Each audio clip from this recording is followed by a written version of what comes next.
Andrea Brillantes, nag-confess mismo kay Catherine Bernardo sa naging ugnayan nila ni Daniel Padilla ayon sa ilang trusted source ng entertainment website na pep.ph. Usap-usapan ngayon ang pasabog ng entertainment website na pep.ph tungkol sa totoong dahilan ng hiwalayan ng Katniel. Si Andrea Brillantes umano ang pinakarason sa nag-udyok kay Catherine Bernardo upang wakasan na ang 11 taon na relasyon sa nobyo nitong si Daniel Padilla. Umamin rin mismo si Andrea kay Catherine sa ugnayan nila ni DJ. Yan ang pasabog nga na nakalap ng entertainment website na pep.ph sa mga trusted sources nila na malapit din mismo sa ex-couple na Katniel. 2 buwan nang hiwalay ang magkasintahang Catherine Bernardo at Daniel Padilla nang dumalo ang mga ito kamakailan sa ABS-CBN Ball noon lamang September 30. Ayon sa 4 na trusted sources ng pep.ph, tinawagan umano ni Andrea Brillantes sa telepono si Catherine upang magharap sila ng personal. Pinagbigyan ni Catherine, anya ng unang source ng PEP.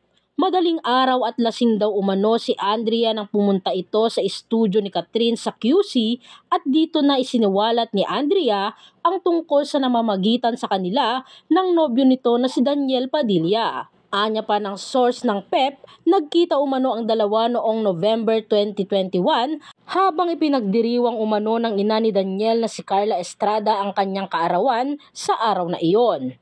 Alam naman ng lahat na magkatabi lamang ang bahay ng mag-inang Daniel Padilla at Carla Estrada, ngunit wala raw umanong alam ang ina ni Daniel sa pagtatagpo nila ni Andrea ng araw na iyon. Ayon sa pagkikita ni Andrea Brillantes at Catherine Bernardo ay lakas loob umanong ipinakita ni Andrea ang palitan nila ng mensahe ni Daniel Padilla sa kanyang cellphone na hindi rin malinaw hanggang ngayon kung ano ang intensyon ng aktres kung bakit nito inamin kay Catherine ang tungkol sa pagtatagpo nila ni DJ.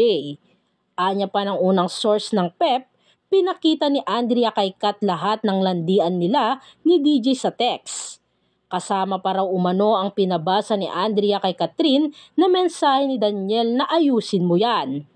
Ito umano ang sagot ng aktor nang magsumbong si Andrea na may ibang nakakaalam umano sa pagtatagpo nila ni DJ ilang araw mula nang magkasama sila sa bahay ng aktor. Ayon pa sa unang source, Nobyembre 2021 pa nang magkaroon ng ugnayan sina Andrea at DJ na isang beses lamang at hindi na naulit pa. Ito rin ang kabuoang inamin ni Andrea mismo kay Catherine Bernardo, anya pa ng source ng pep.ph. Pare-parehas lang din umano ang kwento ng pangalawa, pangatlo at ika-4 na source ng pep.ph na malapit sa mag-ex-couple na Katniel.